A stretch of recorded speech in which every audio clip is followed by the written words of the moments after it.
ódio, que é a polarização no Brasil. Entre outras coisas, né? Acho que esse tema vem desde longe, nasceu lá com interesse para os meios digitais, passou para as fake news, as redes em gerais, né?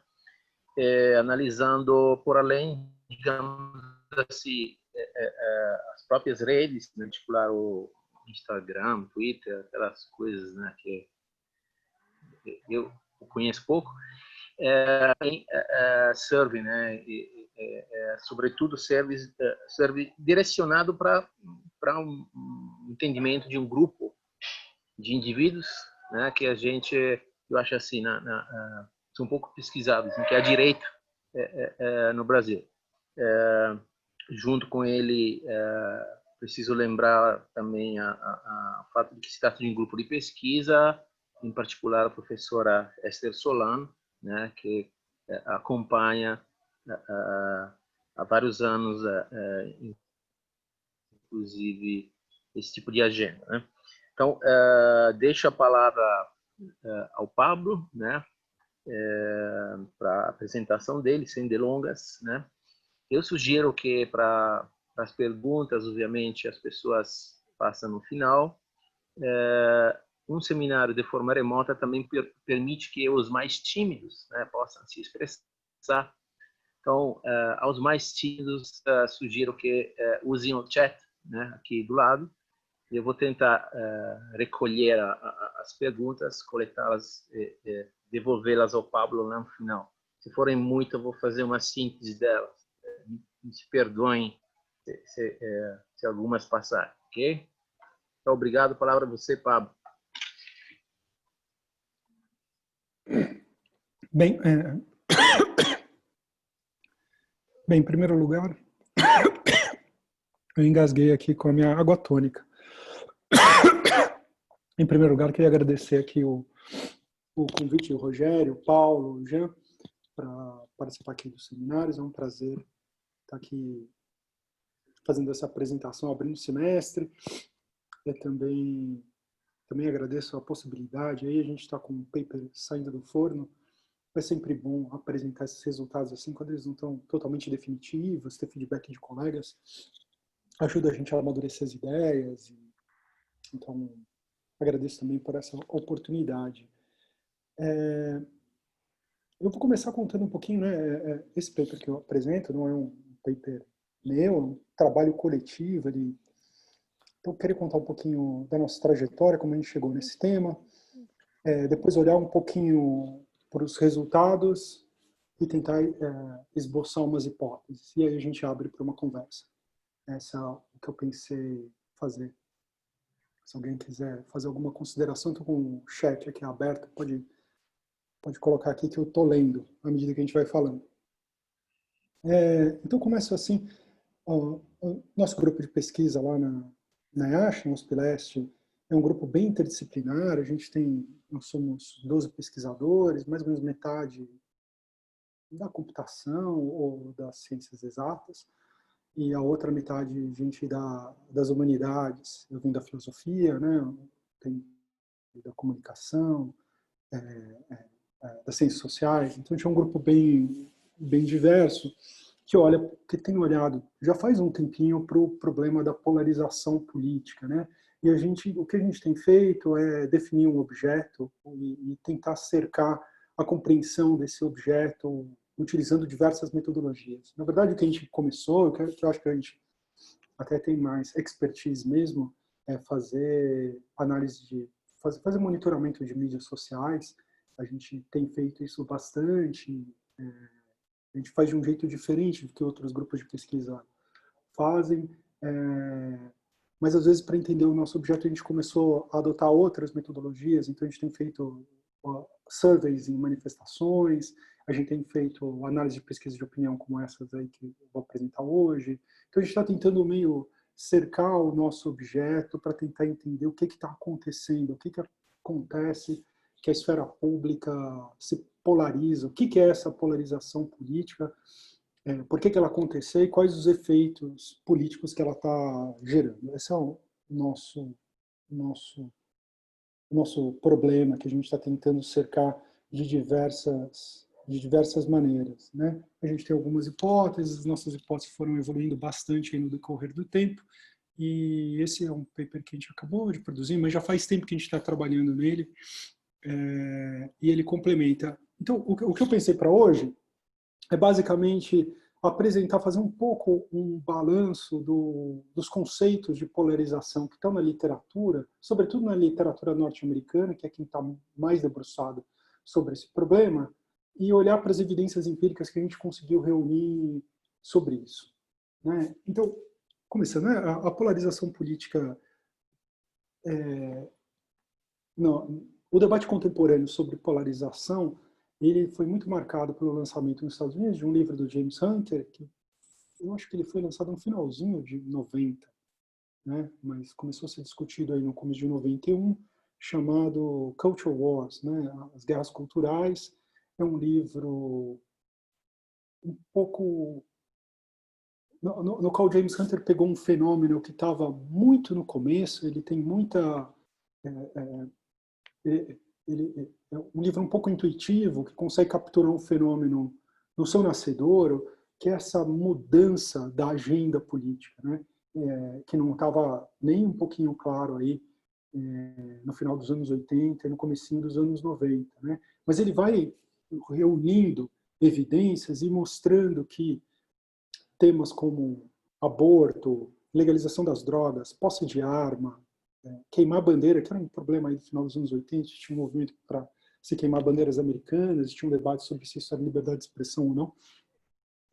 Esses temas de natureza moral, eles estavam saindo, eles não eram novos, na verdade, eles já tinham tinha até uma história longa, mas eles estavam saindo da periferia do debate político e migrando para o centro do debate político. Mais do que eles estavam migrando para o centro do debate político, o que o Hunter começa a observar é que eles passam a estruturar o debate político. Parece que as distinções que organizam o debate político entre esquerda e direita, elas vão perdendo, vai perdendo centralidade nessa distinção entre esquerda e direita, os temas de política econômica e social, e vão ganhando centralidade os temas ligados a essas pautas morais, o que ele chama de conflito de visões de mundo, que opõe uma visão de mundo conservadora e uma visão de mundo progressista. Bem, ele faz essa descrição e ele inaugura um debate contemporâneo à medida que vai ficando evidente o acirramento, o debate político nos Estados Unidos, elas vão ganhando cada vez mais centralidade, e a hipótese de que está havendo uma polarização política de massa, que o público americano está se polarizando, passa a ser discutido durante os anos 90.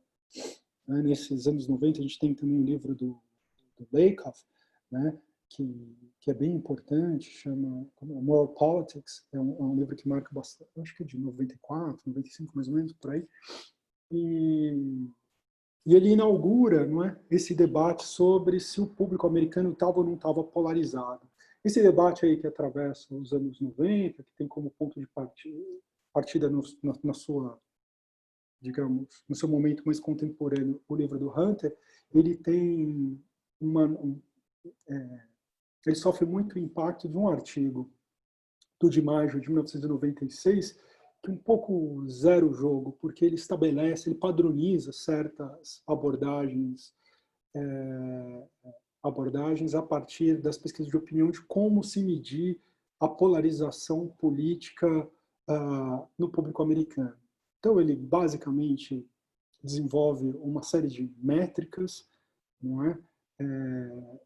Uma série de métricas para medir a polarização política e basicamente o que o DiMaggio descobre é que o público americano não está polarizado. Então ele olha para perguntas, para as pautas não morais, para as pautas que dizem respeito às políticas econômicas e sociais, ele olha para as pautas morais, e com uma ou outra exceção, o público americano não está polarizado.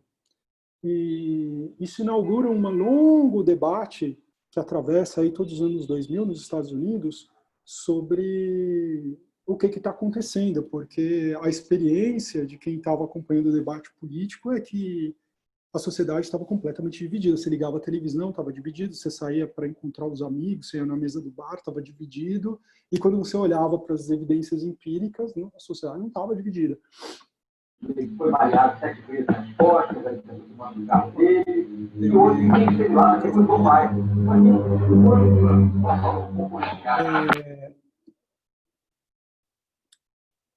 Então, a sociedade não estava dividida.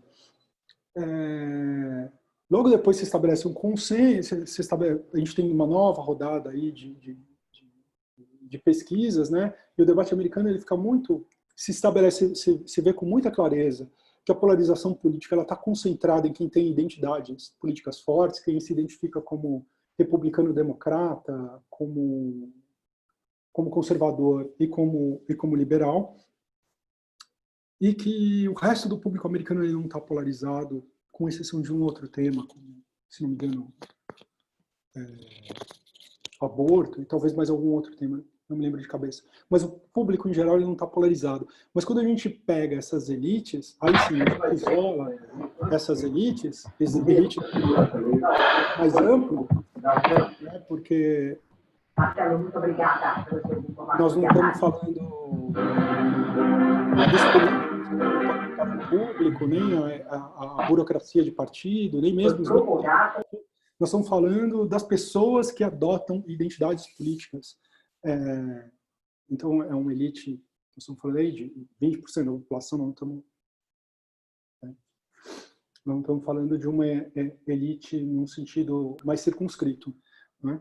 Mas quando a gente circunscreve o universo dessas pessoas, aí a gente vê uma polarização política marcada, né? A gente pega, sobretudo, sobretudo esses temas morais, né? E a gente vê que os republicanos têm posição, você pega uma escala e você vê que republicanos têm uma posição, estão num lado, numa ponta da escala, e os democratas estão em outra, que os conservadores estão numa escala e que os liberais estão em outra. Isso gerou um debate aí que atravessou os anos 2000 inteiros, né? Muito organizado em torno da obra de dois autores, né? O Fiorina, sempre nos Estados Unidos, tá? Entre Fiorina e o Abramovich, sobre qual que é o significado disso. Né? Havia uma divergência aí sobre se o copo estava meio cheio ou meio vazio, mas havia também um debate mais substantivo sobre o significado disso. Né? Então, o Fiorina defendendo que o que estava acontecendo é simplesmente que uma elite se polarizou. Isso também você via, não só nessas pessoas, nessa elite que tinha posições, que tinha identidades políticas marcadas, mas você via também na própria representação legislativa. O padrão de voto estava ficando mais polarizado, estava ficando mais coerente, mais separado. Então, o que o Fiorina estava dizendo está havendo uma desconexão entre o sistema político e os eleitores, e a cidadania. As pessoas elas têm posições intermediárias, elas têm posições que não são coerentes, não são ideologicamente coerentes, não estão alinhadas, só que o sistema de representação ele está se polarizando, então ele está se desconectando das pessoas, as pessoas não estão tendo capacidade de expressar as suas posições mais equilibradas, mais ponderadas, não é? Já que o sistema político ele está se concentrando em posições extremas, né? Isso faz com que na hora do voto o eleitor ele tenha que optar por isso, por falta de escolha, porque o sistema se desconectou da base, e o resultado disso é uma elite política que está intolerante, que está se radicalizando, não é? Que está se polarizando, mais um eleitor e uma cidadania que não está assim e que está desconectada dela, que perdeu a capacidade de se expressar ou de expressar a sua. Quem fez mais ou menos o contraponto nesse debate ao Fiorina foi o Abramovich, que chamou atenção. Em primeiro lugar, ele achava que essa elite era menos elite, que esse era um processo que estava contaminando o público americano, e que esse processo fundamentalmente ele era bom, porque ele tornava as opções eleitorais mais claras, elas se tornavam mais organizadas, mais politicamente, mais ideologicamente organizadas, mais coerentes, elas estavam levando a maior participação política. Então, a polarização, ela era um fenômeno crescente e ela é um fenômeno positivo, que gerava mais participação, mais coerência, mais engajamento, não é? E é mais ou menos esse debate estava dominando até nos anos 2010, quando esse debate tem uma nova virada nos Estados Unidos, com a entrada aí dos estudos sobre polarização afetiva, né, que estão pegando emprestado conceitos da psicologia social e olhando e comparando comparando não, e afirmando, né, que mais importante do que a distribuição da opinião numa escala, que era a forma de você mensurar isso nas pesquisas de opinião americana, mais importante de ver se a opinião ela estava se congregando em polos que estavam ficando distantes, mais importante do que isso era olhar para a disposição, para a hostilidade entre as identidades políticas, né? Na pesquisa eleitoral americana, todo mundo, eu esqueci de mencionar isso, desde os estudos desde o artigo de 96 do Dimaggio, basicamente todo mundo está olhando, com algumas exceções, está olhando muito para a pesquisa eleitoral americana, que é uma pesquisa que começa lá nos anos 40, então você tem uma série histórica longa. E esses estudos tinham uma das questões nesse questionário, ele tinha uma escala de temperatura, né, na qual você dava, acho que é de 0, né, numa escala de 0 a 100, né, de gosto, desgosto, uma escala de gosto e desgosto, você colocava, você media, né, se media o quanto a pessoa gostava da própria identidade política e quanto ela gostava, desgostava da identidade política adversária. Por isso você subtraindo um pelo outro, você tinha distância entre o quanto dessa métrica que você dava para a sua própria identidade para a identidade política do adversário. E você via que ela estava se afastando, né? Ou seja, que as pessoas estavam cada vez dando notas mais altas para a sua própria identidade política e mais baixas para a identidade política do adversário, aumentando a hostilidade política entre as pessoas que adotavam essa política, né?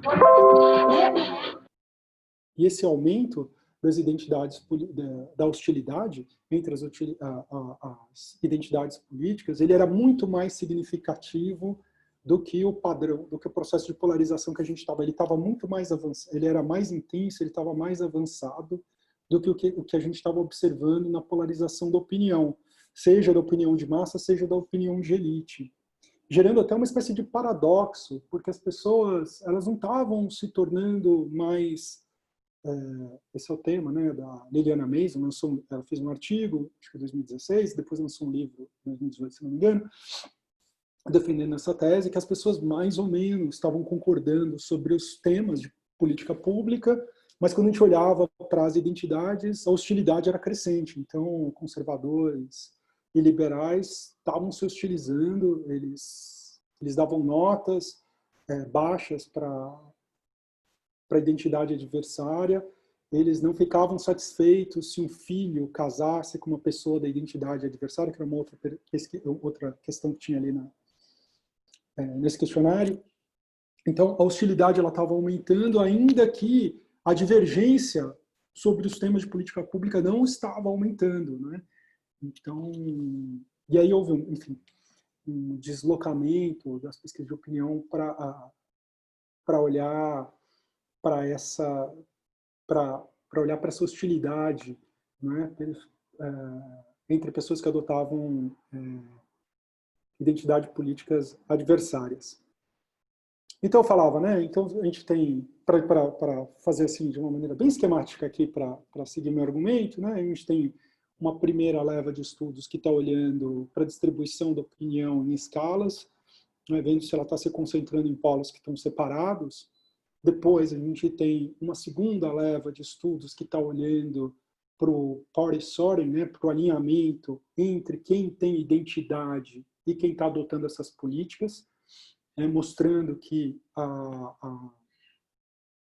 a polarização ela é mais intensa entre quem adota identidades políticas, e uma terceira leva de estudos olhando para a hostilidade entre quem adota essas identidades adversárias, né? No nosso paper, basicamente, o que a gente faz é olhar para o debate político americano, não é? Que é quem está debruçado sobre isso há mais tempo, e testar todas essas hipóteses em pesquisas de opinião sobre o Brasil, né? Então, a gente está olhando aí para o World Value Survey, para o LAPOP e para o Latino Barômetro, basicamente, e a gente separou ali as perguntas que serviam a esse tipo de análise, e a gente vê o que a gente encontra nesses três. Em paralelo, só para fazer um pouquinho mais amplo aí do que está no paper, incluir também as nossas outras pesquisas, o que a gente também tem olhado, e é uma literatura que está em paralelo, não está acontecendo tanto na ciência política ou na sociologia política, está acontecendo mais entre quem está na sociologia da comunicação ou mesmo nos estudos sobre comunicação,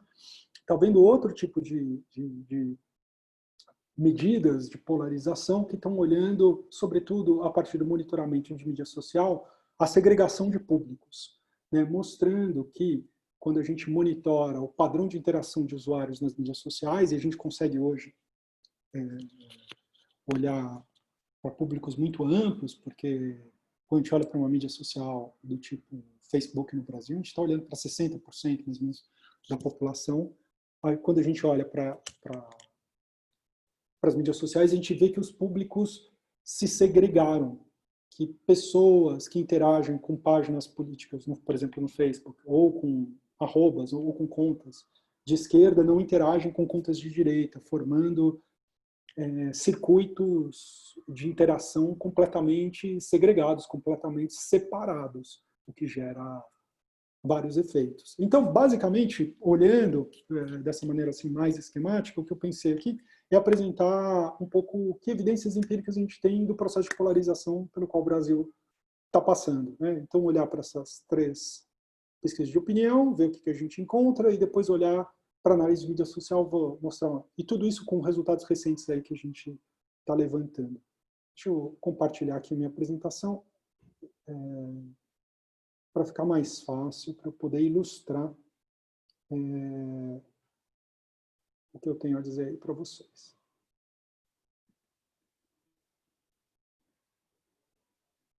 Então, eu começo aqui chamando a atenção para o conceito de polarização, né? Contava para vocês, né, que o Di Maggio, no artigo de 96, ele estabeleceu aí o padrão a partir do qual todo mundo mede a polarização, basicamente olhando para a concentração numa determinada escala, você vê a concentração dessa distribuição em dois polos distantes. É basicamente isso que ele está fazendo, né? E ele mede isso basicamente por duas medidas, a curtose e a variância, a concentração nos pontos e a distância desses pontos, né? Então, para ilustrar aqui, de uma maneira bastante didática, aí a gente tem uma sequência temporal, esse 1, 2, 3, 4, 5, 6, onde eu tenho uma distribuição normal, começa no meio, não polarizada, né? No 2, 3, 4, 5 e 6, ela vai se tornando cada vez mais polarizada. No 6 ela está completamente polarizada, né? Metade no 1, metade no 5. Eu tenho uma distribuição completamente polarizada. Né? O Di Maggio chamava atenção que a gente pode medir a polarização enquanto processo, enquanto estado, enquanto estado, se ela está polarizada, e enquanto processo, se ela está tendendo à polarização. Não é? E as medidas são essas. Basicamente, o que a gente fez aí no paper, o Leonardo Zeni, que é o nosso pesquisador lá no grupo, que desenvolveu, ele basicamente desenvolveu um índice composto que mede curtose e variância, e a gente aplicou todas as nossas distribuições, não é? E basicamente ela está medindo quão mais próximo a gente está de uma polarização máxima, que está exemplificada aí no momento 6 dessa sequência hipotética aqui que eu estou apresentando para vocês. Então, basicamente, o que eu pretendo mostrar é basicamente o que a gente encontra quando a gente olha para essas três pesquisas, né? O World Value Survey, o LAPOP e o Latino Barômetro. A gente separou as questões que se prestavam a esse tipo de análise, e a ideia é a gente olhar para essas três formas de olhar tradicionais, de olhar para a polarização. Em primeiro lugar, a distribuição da opinião numa escala e ver se ela está se concentrando nos polos de massa, né, da população inteira. Então, a gente separou aí no Value Survey uma série de questões, né, questões relativas ao Estado, né, se os salários devem ser mais equivalentes, se as privatizações são positivas, coisas desse gênero. Outras sobre os chamados temas morais, um pouco na linha aí do James Hunter, né, das guerras culturais, homossexualidade, prostituição, aborto, eutanásia e suicídio, e corrupção. Quanto mais alto, né, então no eixo vertical aí, eu tenho o nosso índice de polarização. Quanto mais perto de 1, mais para cima, mais polarizado está essa distribuição, mais para baixo, menos polarizado. Né? E a inclinação da curva é a tendência. Então, enquanto o Estado quanto mais alto ele está, mais polarizado, e se ele tende a ficar mais alto, né, essa polarização é crescente. Então, eu consigo olhar a polarização enquanto Estado, enquanto processo. E o que a gente vê aí é que as perguntas sobre o Estado, elas estão polarizadas, mas elas não estão polarizando. Mas a gente faz uma ressalva metodológica, que está explicada no paper, né? Que a maneira como ela é perguntada, ela induz um pouco uma resposta dicotômica para os extremos. A gente não acha que essa distribuição é muito significativa por conta disso. Né? E basicamente o que a gente vê em todas as outras perguntas é que, com exceção da que diz respeito à homossexualidade, todas as outras não estão nem muito polarizadas e nem estão tendendo à polarização, mas essa está tendendo bastante. Né? No nosso índice, ela vai aí do 0,2 a quase o 0,6, né? No decorrer aí de 10, 20 anos. No decorrer de 20 anos. Curiosamente, quando a gente olha, então, basicamente o que está acontecendo? Essa pergunta sobre homossexualidade, que perguntava como você avaliava a homossexualidade numa escala de 0 a 10, favorável ou desfavorável. Deixa eu ver se era isso. Eu creio que era... Eu não tenho aqui. Mas eu creio que era isso. Quando a gente olha para essa pergunta, e a gente vê a distribuição dela por idade, a gente encontra um fenômeno bem interessante, né? Então, essa é olhando, na verdade, essa é uma pergunta também sobre homossexualidade, que perguntava, no outro questionário do LAPOP, que perguntava se a pessoa, como a pessoa via a possibilidade de um homossexual ser eleito para um cargo público, né? E aí as respostas, né, era uma escala de 0 a 10, na qual 10 era favorável e 0 não favorável. E o que a gente separou essas respostas por faixa de idade. Né? Então as colunas, né, tem até 24 anos, até 34, até 44, né, são por faixas de idade. E na primeira linha eu tenho o score, a métrica. E a gente pode ver, não é, que de 2006 a 2018 está tudo subindo, ou seja, as pessoas estão cada vez mais favoráveis a que homossexuais ocupem cargos públicos. Né? Ela está subindo entre todos, mas ela está subindo a partir de padrões muito diferentes. Os mais jovens já estão no padrão muito alto e está chegando na unanimidade, não é? Entre os mais jovens, entre as pessoas até 24 anos, e está num patamar baixo, está menos inclinado, está um patamar mais baixo, está menos inclinado entre quem tem mais de 55 anos. Na última linha, a gente vê isso, na primeira linha a gente vê o score, né? A métrica, né? A nota que a pessoa deu. Na última linha, a gente olha pelo índice de polarização. E a gente vê que para todas as idades, menos para os mais velhos, está despolarizando. O que está acontecendo, então? O que está acontecendo é basicamente que num passado que a gente acredita, num passado todo mundo era contrário, né? Todo mundo era contrário a homossexuais, ou havia uma uma opinião majoritária contrária a homossexuais ocuparem cargos públicos, não é? E que, com o tempo, não é, essa distribuição foi indo para o outro lado. E que a polarização que a gente está capturando é o meio desse processo. É o meio desse processo. E esse meio desse processo, ele já foi praticamente concluído entre os mais jovens. E entre os mais velhos, ele está muito lento. Ele também está acontecendo, não é? Ele também está acontecendo, porque a gente vê que o score está subindo entre os mais velhos, mas a polarização não tá. Como ele está num processo mais lento de migrar para aceitação sexuais, para ele ainda está polarizado, ainda, digamos, as opiniões ainda estão concentradas nos extremos. Eu vou deixar essa explicação que a gente tem para o fenômeno. Então, quando a gente olha para polarização de massa, é basicamente no tema dos direitos LGBT que a gente encontra polarização, e essa polarização tem uma dinâmica intergeracional forte, que explica ela. A gente já volta sobre isso na hora de explicar as hipóteses.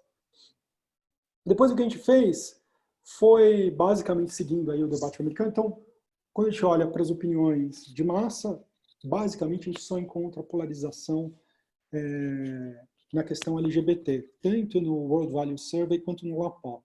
E nos dois ele tem esse corte etário, geracional. Quando a gente olha aqui para a opinião de esquerda e de direita, a gente não vê, que é o que aparece aí nesse, a gente não vê grande. A linha não tracejada são em azul de direita, em vermelho de esquerda, né? E dá para ver que tem uma pequena separação, mas ela não é tão no eixo vertical tem uma escala, né? Quanto mais progressista, mais para cima, mais para baixo quando você for conservador. A linha azul, as pessoas de direita, a linha vermelha de esquerda. Ela está um pouco separada em alguns temas, né? Direitos do LGBT, autonomia sexual, mas ela não está muito separada em outros. Por exemplo, temas de política social não está nada separado, né? Basicamente, as pessoas que se dizem de esquerda e que se dizem de esquerda têm opiniões muito semelhantes. É uma linha totalmente entrelaçada. E a gente separou ainda, nesse pontilhado, as pessoas que são mais engajadas. Eles tinham uma outra escala ali, se a pessoa já tinha participado de protesto, boicote, protesto de rua, ocupação, não é? E se ela tinha participado de 2 dessas atividades, a gente considerava ela engajada. E a gente vê que nesses temas morais, autonomia sexual e direito LGBT, a separação é maior ainda entre quem, não apenas entre quem tem identidades, mas quem tem identidades e tem mais engajamento político. Então essa separação ela fica ainda maior. Isso, de novo, é bem parecido com o que a gente tem visto na literatura americana, que mostra que a polarização ela é mais marcada nas elites do que a polarização de massa, embora, no caso brasileiro, essa distinção é muito, muito menos acentuada do que no caso americano. Mas ela é notável, ela pode ser mensurada e ela existe para temas morais. Depois, a gente foi, ainda seguindo essas definições, essas medidas de polarização, né? Então a gente mediu a polarização de massa, essa polarização das elites, né, que têm identidades políticas fortes, e entre as que têm identidade política forte, as pessoas que estão mais engajadas, e a gente foi olhar também para a polarização das identidades. Esse é um fenômeno, né, já caminhando para o problema da polarização afetiva, que é essa adversariedade entre as identidades, né, essa hostilidade entre quem adota posições, identidades políticas adversárias. A gente basicamente, aí nesse gráfico aí do LAPOP, nós estamos olhando para o aumento esse é o nosso índice de polarização no eixo vertical, né? e a gente está vendo que a polarização da identidade, ou seja, as pessoas que adotam a concentração, quando você põe numa escala, né, de 0 a 10, ou de 1 a 10, 10 direita, as pessoas elas estão polarizando a identidade, né? Elas estão se marcando mais nos extremos, elas estão se concentrando mais em polos e em polos mais separados, né? É isso que está essa inclinação da nossa dessas curvas aqui, elas estão mostrando que essa polarização ela é crescente, né? De 2006 a 2018, as pessoas estão se agrupando mais em polos, e esses polos, né, no espectro esquerda-direita, e esses polos estão ficando mais separados. E esse processo também tem um componente etário, né? Ele está mais acentuado entre pessoas de 55 anos ou mais. É praticamente uma escadinha. Quanto mais velho, mais acentuado essa colocação na escala, nos extremos da escala esquerda e direita. E esse não é um fenômeno brasileiro. Depois a gente fala disso, a gente fez também isso. Eu acho que não foram todos os países sul-americanos, mas dá a mesma coisa. Colômbia, Argentina, Chile, e Argentina, Colômbia e Chile também dá essa mesma escadinha aí. Nós estamos investigando esse problema aí desse componente etário, já volto a falar sobre isso. Por fim, seguindo aí né, nós também tivemos na LAPOP, em 2016, no questionário LAPOP de 2016, tinha uma pergunta sobre que permitia a gente medir a polarização afetiva, que é esse sentimento de hostilidade com relação a quem tem uma identidade política adversária, né? E a gente vê também polarização afetiva no caso brasileiro. Aí a gente não consegue ver no tempo, porque só foi perguntado em 2016. Né? Então, nesse gráfico aí, no eixo vertical, você tem uma escala de gosto muito, desgosto muito, né? E no eixo horizontal você tem a autocolocação no espectro esquerda-direita, né? Então, por exemplo, você pergunta, você gosta muito ou desgosta muito de pessoas que defendem o regime militar? Quanto mais de esquerda, mais você desgosta, quanto mais de direita, mais você gosta de pessoas que defendem o regime militar. Né? A gente mediu isso acontece na população em geral, embora a inclinação não seja muito grande, aliás, ela é bem modesta, mas quando a gente pega a população engajada, que participa de protestos, petições e tal, a inclinação dessa curva é bastante significativa. Aí, nós temos aí, a nota passa de 3 para 7,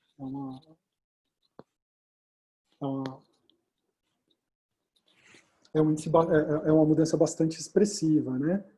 A gente também acontece a mesma coisa quando a gente olha para petistas, né? A medida, quanto mais de direita, mais você desgosta dos petistas, quanto mais de esquerda, mais você gosta dos petistas.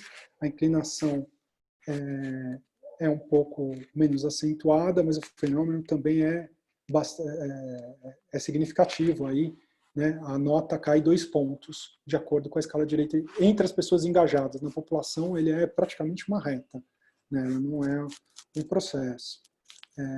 Então, basicamente, voltando, né? Se a gente pegar as 3 medidas aí do debate americano, está muito centrado na pesquisa eleitoral americana,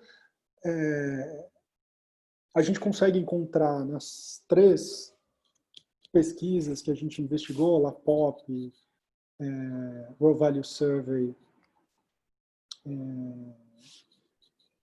e Latino Barômetro, a gente consegue identificar polarização de massa, polarização de elite e polarização afetiva. Por fim, só para concluir, e depois eu tento apresentar algumas hipóteses, eu queria mostrar a segregação de público. Não está no paper, mas acho que faz parte aqui de um debate mais ampliado sobre a polarização. Basicamente, o que os estudos de mídia têm olhado para a segregação, eles têm monitorado, colhido dados da interação de usuários com páginas de Facebook, basicamente, e contas de Twitter, e visto o padrão de interação, mostrando que, basicamente, há uma segregação do público em 2 campos, e essa segregação, digamos assim, ela captura o processo de polarização, de separação do campo político em 2 circuitos de informação diferentes, né?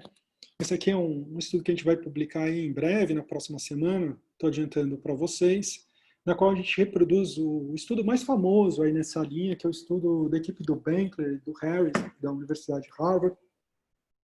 Eles vêm fazendo coisa muito semelhante ao que a gente fazia no Facebook. O Facebook cortou depois do escândalo da Cambridge Analytica, cortou os dados, ninguém consegue fazer.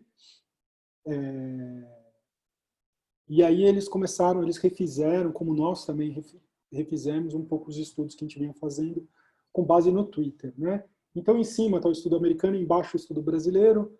No estudo americano, apresentar um pouco a hipótese dele, né? Então, cada nó desse grafo é uma arroba, é uma conta de Twitter, e os nós eles estão tão mais próximos quanto os usuários que retweetaram eles em comum. Né? Então você vê que New York Times, CNN, Washington Post, eles estão agregadinhos, né? Significa que tem usuários em comum que estão retweetando essas, e é por isso que os nós estão separados. E o Breitbart News, né, que é o site lá da direita alternativa americana, está bem separado, porque praticamente não tem usuários em comum. Então a formação desses clusters separados, né, ele mostra a segregação do público, que basicamente não está interagindo muito entre si. O estudo do pessoal lá de Harvard é mais do que mostrar a segregação do público, eles têm uma hipótese. Né? A hipótese deles é que a polarização americana é uma polarização assimétrica. E ela é assimétrica porque o papel dos meios de comunicação os meios de comunicação não desempenham, os meios de comunicação tradicionais, né? Está falando do Washington Post, CNN, New York Times, Wall Street Journal, etc. Eles não cumprem o mesmo papel nos 2 sistemas de informação. Se vocês olharem, aí eu não consigo dar um zoom, mas se vocês pegarem lá no livro, vocês vão ver que aí em torno aí do Washington Post, New York Times, CNN, estão as páginas chamadas hiperpartidárias, as contas hiperpartidárias americanas. Né? São sites engajados, democratas, o maior deles, Occupy Democrats, né? Fica aí embolado com o New York Times e com o Washington Post, fica aí no centro.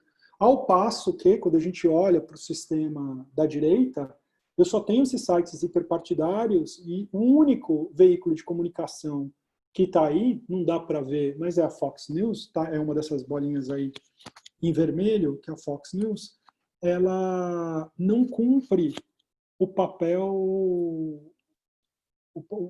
de verificadora do debate americano. A tese deles, que está super bem documentada e que marcou o debate sobre polarização dos meios de comunicação nos Estados Unidos, é a seguinte: eu tenho um sistema tripartite, na qual eu tenho um sistema tripartite, na qual eu tenho o público, eu tenho a imprensa, o jornalismo, que faz a verificação da notícia, e eu tenho um sistema de produção de opinião, onde estão os colunistas, os próprios agentes políticos, gente de ONG, ativistas, etc. E é um sistema que tem 3 componentes. E esse sistema, basicamente, o que acontecia no passado? Né? A imprensa apurava os fatos, não é? E esses fatos eles eram interpretados por esse sistema partidário de comentário e opinião. Ele era interpretado. E esse sistema informava o público. Então, o público que tinha uma identidade política marcada, que era de esquerda, de direita, republicano, democrata, conservador e liberal, esse público que tinha identidade marcada, ele olhava para os seus comentaristas, opinadores, em busca de uma interpretação de fatos, sobretudo de fatos que causavam incômodo cognitivo, porque atrapalhavam a maneira de explicar de mundo dos campos políticos.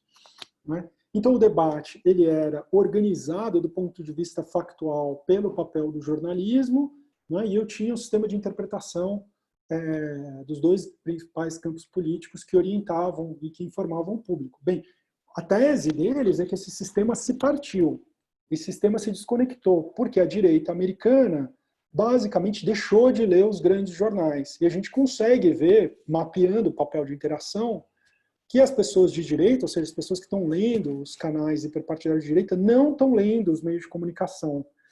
Isso faz com que as notícias falsas, que a desinformação circule lá sem ser, sem ela ser, digamos, negada pelo sistema de verificação da imprensa. Então ela corre solta, né? É como se, digamos assim, o sistema formador de opinião tenha se desconectado do sistema de verificação de fatos, né? Ficando completamente solta e produzindo opinião sem referência factual. E a mesma coisa não aconteceu com a esquerda.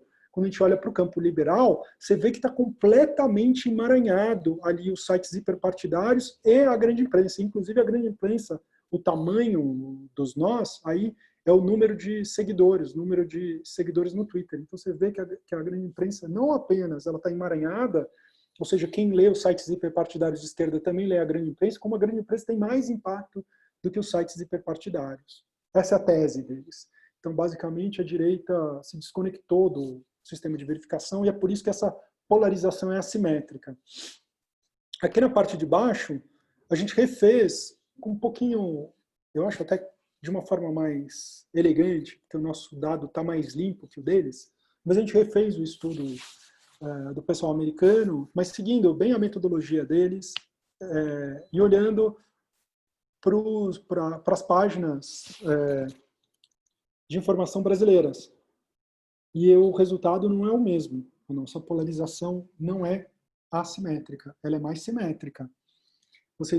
Dá para ver aí que a gente tem um cluster dos sites de direita brasileiros, né, Conexão Política, Crítica Nacional, etc., Folha Política, são esses sites hiperpartidários de direita. A gente tem um de esquerda, né, onde está GGN, Viu Mundo, Carta Capital, etc., de esquerda, e os meios de comunicação que estão fazendo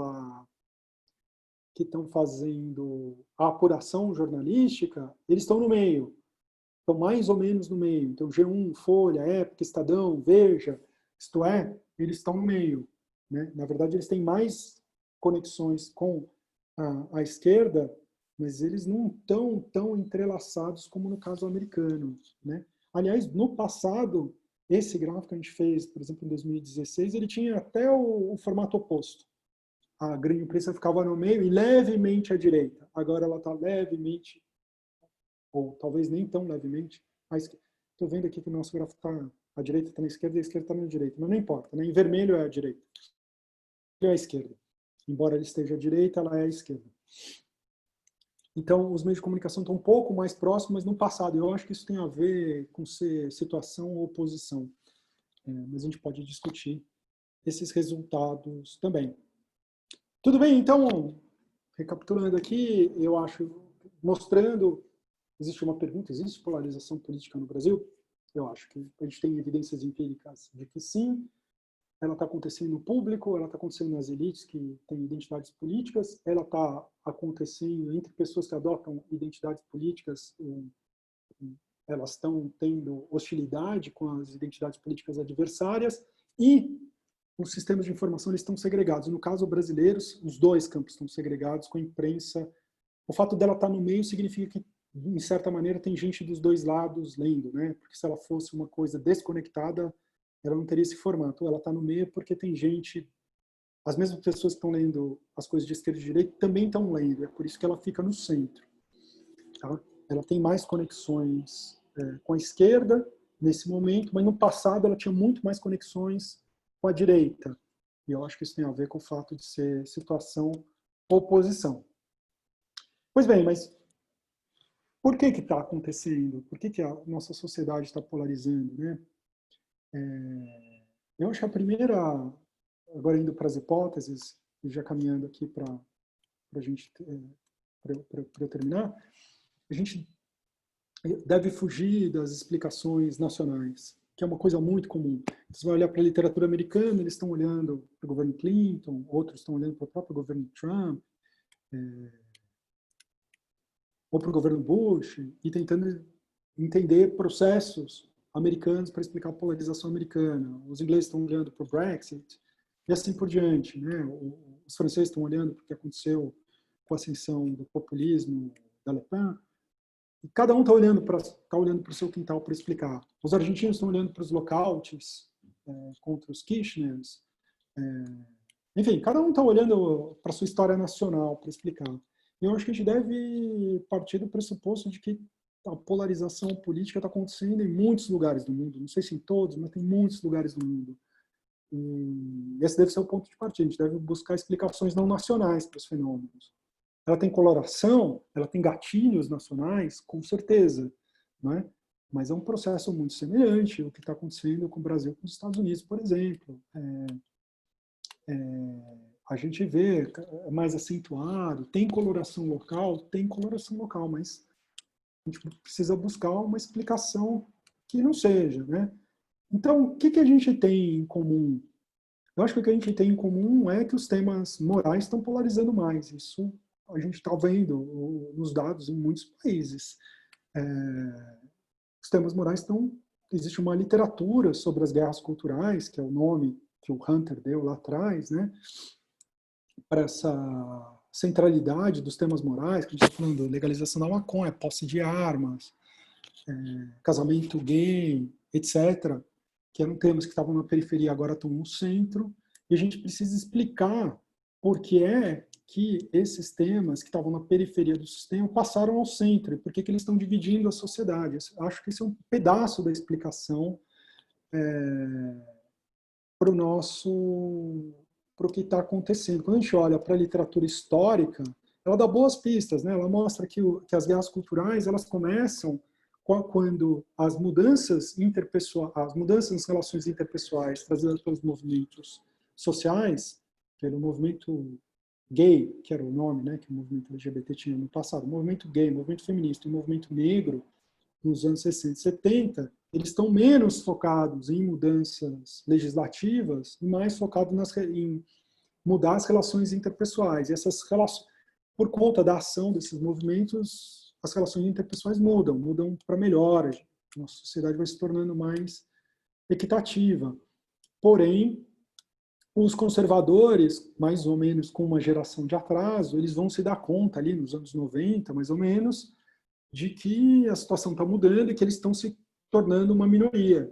E eles organizam, criam uma espécie de bunker de resistência contra essas mudanças nos costumes, nas relações interpessoais, e deflagram as guerras culturais. Isso está bem documentado nos estudos históricos. Você vê que existe uma organização do campo conservador para reagir com bom atraso, umas 2 décadas de atraso, para reagir a essas mudanças que estavam acontecendo nos costumes. E aí a gente vê uma ênfase, né, nesses temas que passam a ser alvo de uma disputa política acentuada. Mas existe uma espécie de contraparte disso no sistema político que estava se esvaziando, né?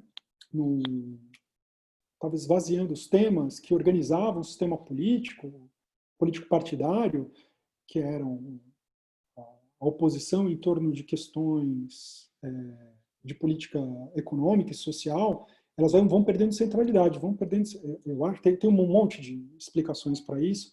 Acho que a mais persuasiva, que me persuade mais, pelo menos, é o que o pessoal lá o grupo do Wolfgang Streeck está desenvolvendo. Ele tira outras conclusões, mas o que importa é que ele tem chamando a atenção que nos últimos anos vai havendo um encolhimento do orçamento público, da parte do orçamento público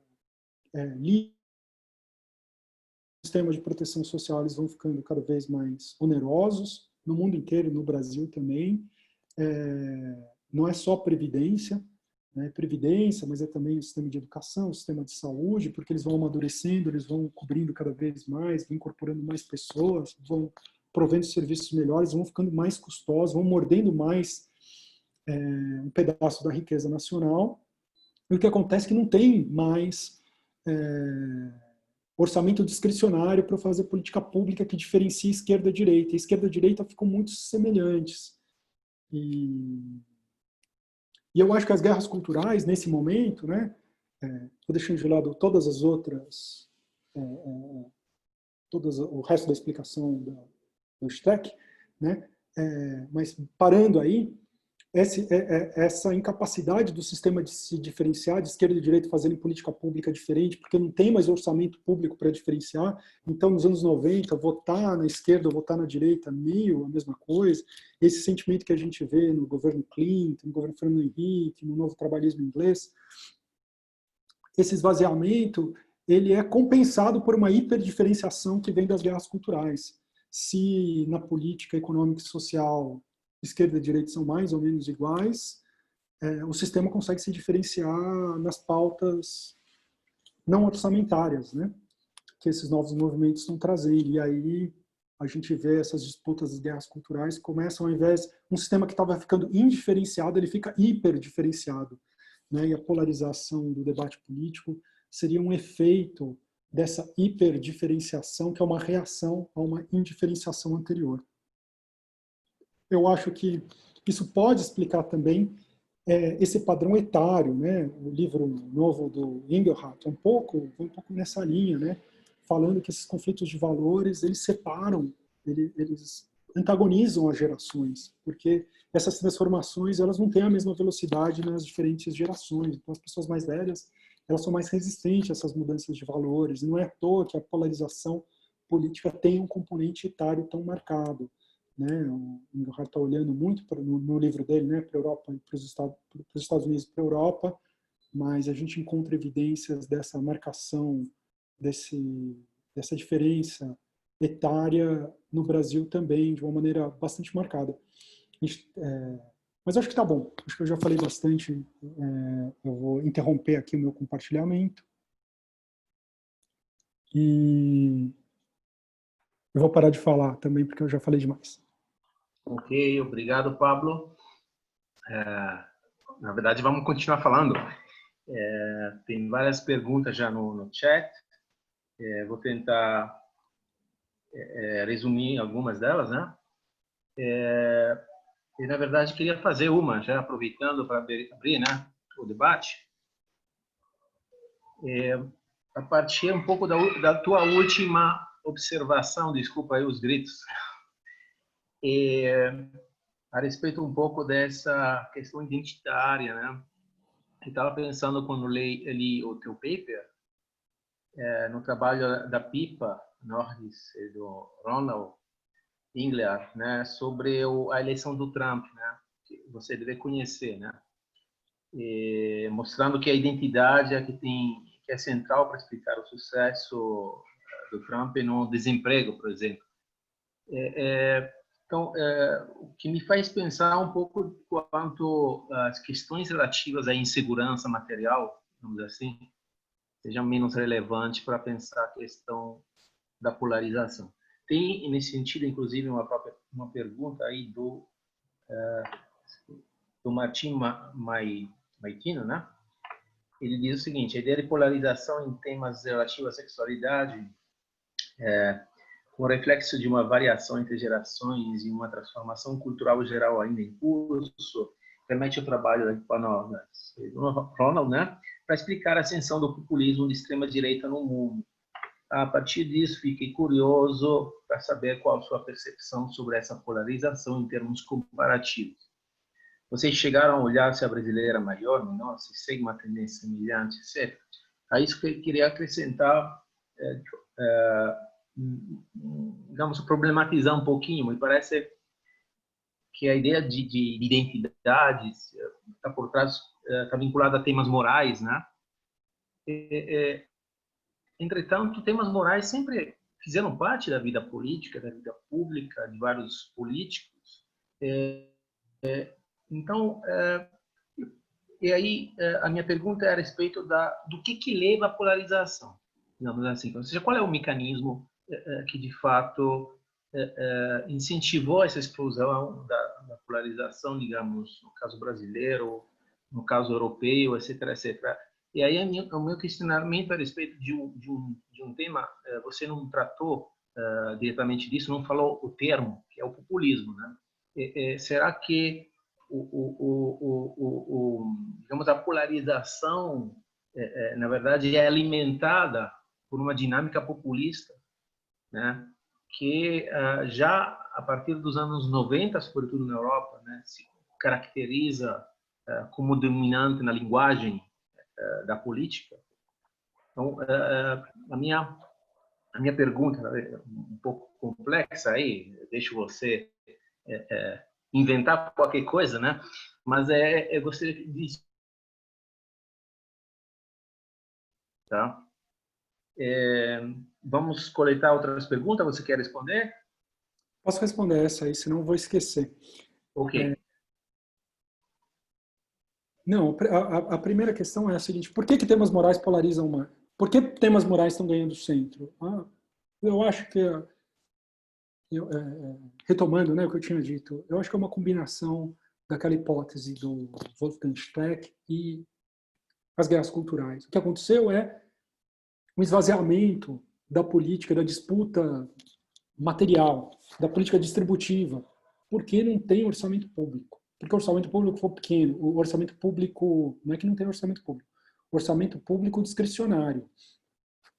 E aí a diferença entre a esquerda e a direita fica muito pequena.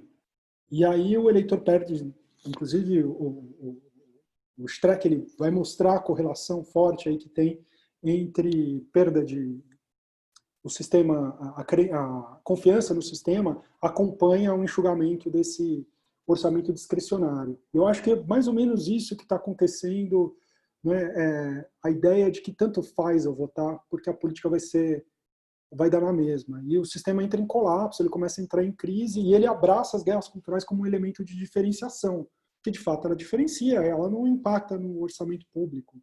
Com o mesmo orçamento público, eu mudo a orientação. E ela é um tema altamente polarizante porque não tem... são temas de natureza moral.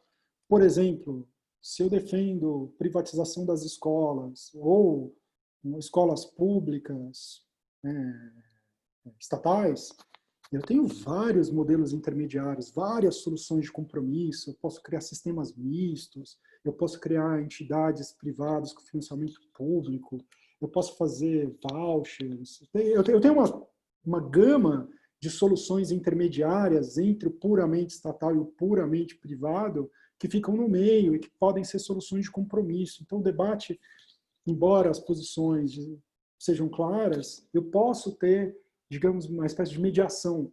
Quando a gente está falando de aborto, não tem mediação possível. Ou é assassinato de bebê, ou é a liberdade da mulher sobre o seu próprio corpo, liberdade reprodutiva. Entende? Qualquer solução intermediária ela é sentida como uma violação de princípio. Vale o mesmo para a pena de morte, vale o mesmo para a legalização da maconha, casamento gay. Entendeu? Não tem solução intermediária. São temas que polarizam mesmo porque eles são mais fortes, eles são mais fundamentais, eles são mais valorativos e a solução de compromisso elas são mais difíceis. É por esse motivo que eu acho que eles estão polarizando mais, né? E eu acho que isso está acontecendo em vários lugares do mundo, não é? Essa seria uma explicação que não seria nacional, né? Acho que tinha a pergunta perguntava, é mais ou menos?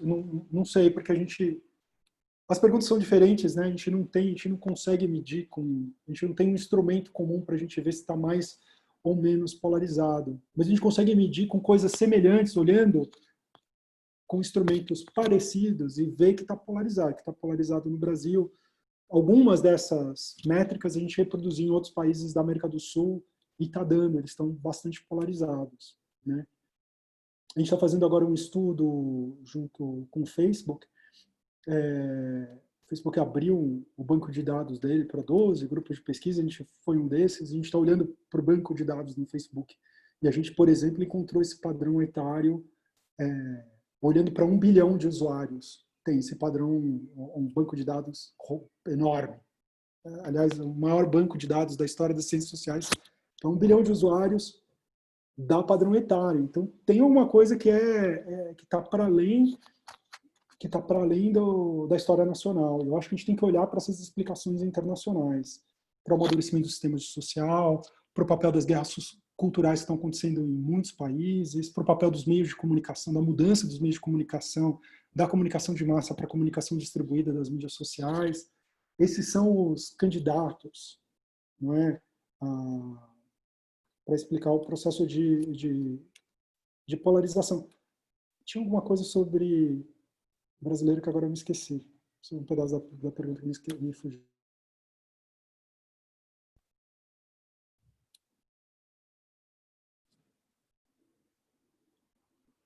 Bom, tem várias perguntas. Na verdade, fica difícil acompanhar aqui no chat. Acho que se alguém realmente fizer pergunta, por além dos tímidos, quem não é tímido, por favor, levante a mãozinha aqui embaixo, que abre o microfone O Edu fala. levantou a mão aqui, não. O Edu está com a mãozinha levantada aí, Paulo. Quem? Não estou vendo nada. O Edu. Tem Edu e Moacir levantaram a mão. Pronto, Edu, pode falar. Na verdade, eu não levantei a mão, não. Eu incluí uma pergunta aqui por escrito, timidamente. Tem a tua mão levantada aí. Não. Aproveita que está aberto o microfone. Então, Pablo, tem gente que tem destacado uma dimensão específica nesse populismo recente, que é uma dimensão revanchista, com a ideia de que todos esses discursos internacionalmente, esses populismos mobilizam, exploram sensações de vítima que certos grupos sociais de grande quantidade, né, experimentam nos seus países. E aí variaria de um país para o outro quem é a vítima e qual é o discurso da vitimização, né? Em alguns casos vão ser os imigrantes que estão roubando os nossos empregos, em outros casos são os islâmicos que estão roubando a nossa sociabilidade. E no caso brasileiro, essas dimensões não estão presentes, mas a coisa do homossexualismo e dos costumes está fortemente presente. Você não acha que isso aparece na sua pesquisa? Quer dizer, por exemplo, com relação às cotas, se tem informação sobre a polarização com relação a políticas de ação afirmativa que aumentam, ou com relação à redução da desigualdade, políticas específicas de redução da desigualdade, como é que isso aparece na polarização? Então, eu me lembrei aqui, o Paulo tinha feito uma pergunta sobre o papel do populismo, né? Era isso que eu tinha me esquecido, né? Sim. A polarização antecede o populismo. Isso a gente sabe por uma questão histórica. A gente captura, nessas análises de mídia, a gente captura a polarização do debate brasileiro, ela acontece... Ver isso porque a gente analisava, o Facebook tinha lá pelo ano de 2014, mais ou menos, uns 50% da população brasileira estava no Facebook. E eu não trouxe esses dados aqui, mas depois vocês podem olhar na nossa página, a gente tem isso.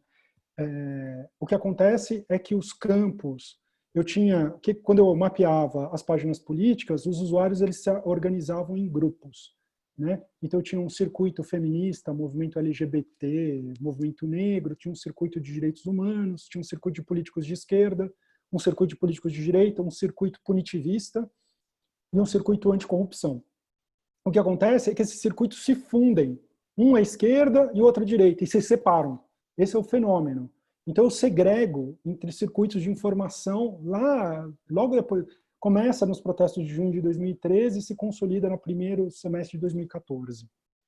Esse é o processo. Então, a polarização política ele precede, acho eu, não apenas precede, mas prepara o advento do populismo que a gente vai ver aí, pelo menos esse populismo aí do governo Bolsonaro. Ele monta, explora essa segregação do público, não é? Política, e essa polarização política que vem se construindo, que se construiu antes dele.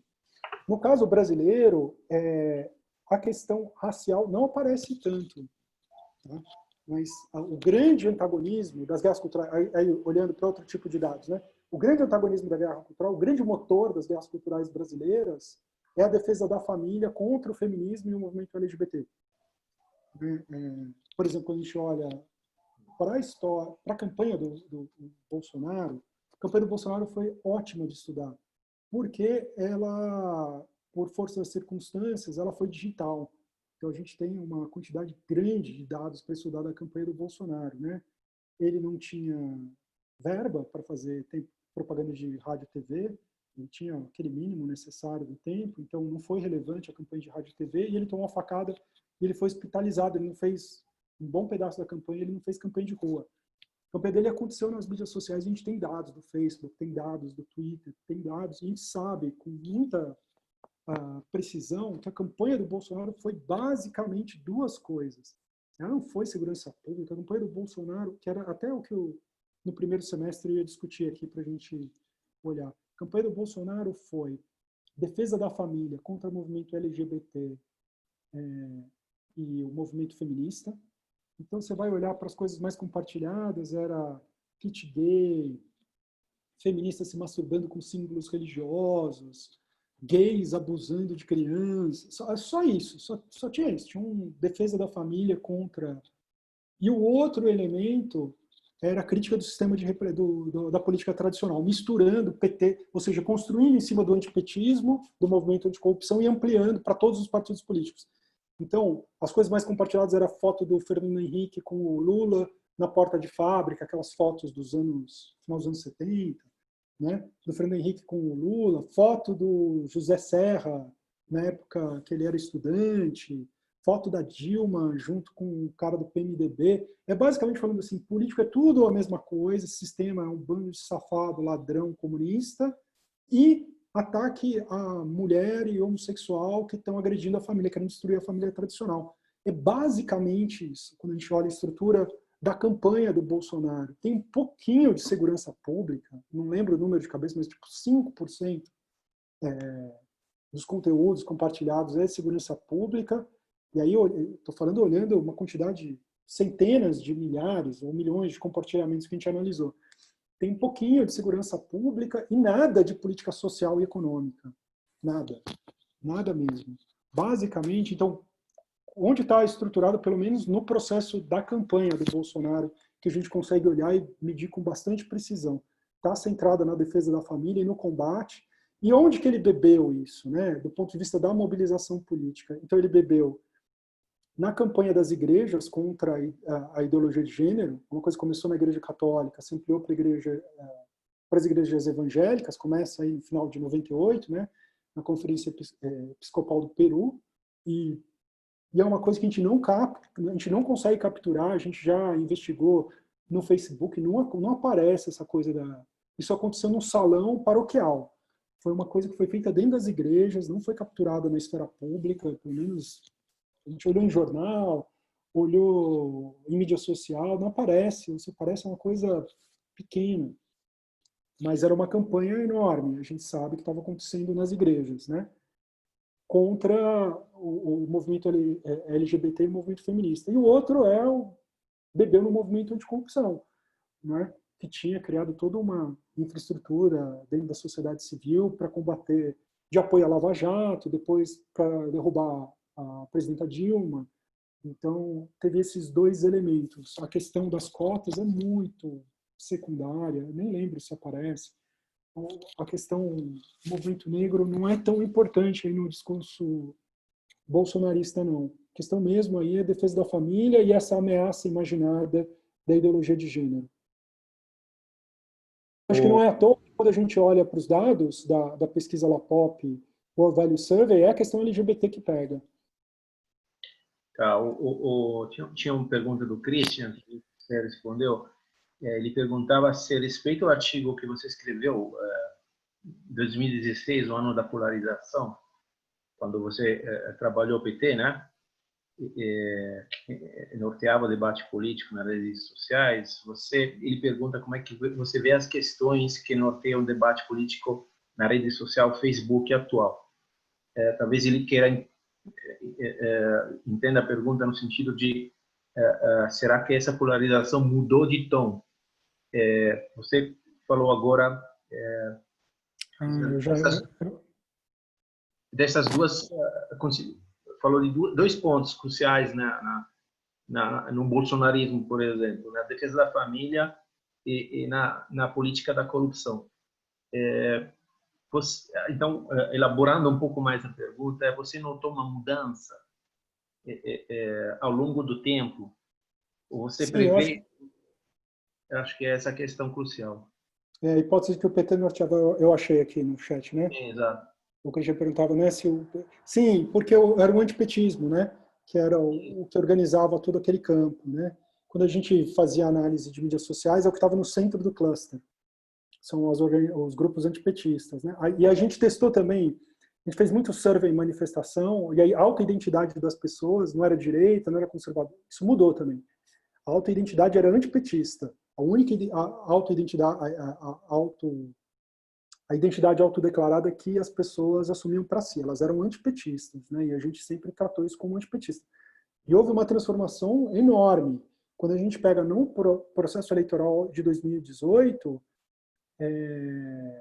essas identidades de conservador, de direita, elas vão lá para cima, né? A gente não conseguia capturar, era irrelevante. A maior parte das pessoas não se colocava no espectro esquerda-direita, dizia que era nada disso. E elas passam a se colocar como de direita, bastante de direita, passam a se colocar como conservadoras, seguem sendo antipetistas também. Então, houve essa ampliação. Eu acho que o Bolsonaro conseguiu, na campanha dele, ampliar do antipetismo para uma postura mais, digamos assim, classicamente populista, na qual você cria uma retórica anti-elite, de uma maneira geral. Para você, Bolsonaro é claramente um populista, certo? Eu acho, sim, sim. Em que termos ele também é um nacionalista? Não, eu não acho que ele é nacionalista. Eu estou bem convencido também disso. Que não ele, seja. Ué. Ele não é. Você pega na campanha dele, né, voltando, quero apresentar aí no primeiro semestre para vocês, nessa análise da campanha, não tem nada de nacionalismo. Nacionalismo entendido como defesa da indústria nacional, defesa dos empregos nacionais, defesa da cultura nacional. Não é nacionalista em nenhum. Combate de imigrantes, nada. Não tem nada disso na campanha do Bolsonaro. Nada, nada, nada, nada, nada. Ele não é. Ele tem uso de símbolos nacionais, mas os símbolos nacionais é uma característica do populismo, porque o populismo é uma representação do povo contra as elites, que são uma casta. Não pergunto isso porque tem um debate na Europa a respeito de vários trabalhos que olham para o lado justamente do conservadorismo, né? E as questões relativas à família. O populista de extrema direita bate contra a ideia de direitos, determinados direitos, né? E vários papers justamente falam que isso é um tipo de nacionalismo, porque pensa o povo não como um sujeito único, né? Não os brasileiros, mas divide, partilha ele. Tem alguns que são os verdadeiros brasileiros, outros não. Isso seria uma característica do nacionalismo. Mas, enfim, tá no debate aí.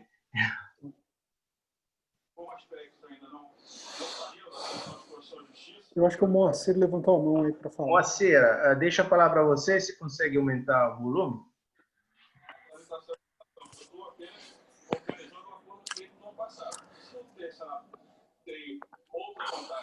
Não estamos escutando, acho. Está sem microfone, Moacir. Vocês me ouvem agora? Agora Isso, ouvi. agora sim. Então, semestre passado eu fiz uma disciplina com o professor Jean Trible e a gente chegou a uma conclusão, né? Que, pelo menos eu cheguei a uma conclusão, que a gente vive num momento muito parecido com o da República de Weimar, onde surgiram vários grupos paramilitares, vários grupos de extrema direita começaram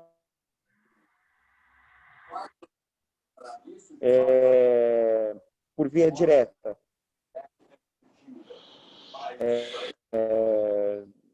Revolução espartaquista, por aí vai. o que eu queria essa situação de organização de grupos paramilitares e de direita, não estou pensando apenas no Brasil, mas, por exemplo, no mundo, em que as pessoas não... Uma proposta tímida, mas não podemos esquecer que você tem todo que protege os atuais servidores. Qualquer mudança na estabilidade... Moacir caiu. Salarial... Eu acho que ele tinha escrito aqui... Ó, eu vou ler aqui, ele tinha escrito aqui. Ele escreveu aqui: existe caminho, forma de superar a polarização política? Pois, a meu ver, dada a forma como ela se apresenta hoje, como uma agressão, sair das palavras e indo para as vias de fato, podemos estar em um terreno pantanoso, semelhante da República de Weimar no período do fim da Primeira Guerra. Um ambiente formado por grupos paramilitares.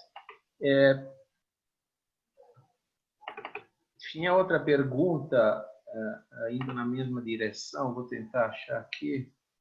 Ô, Paulo. Só um segundo.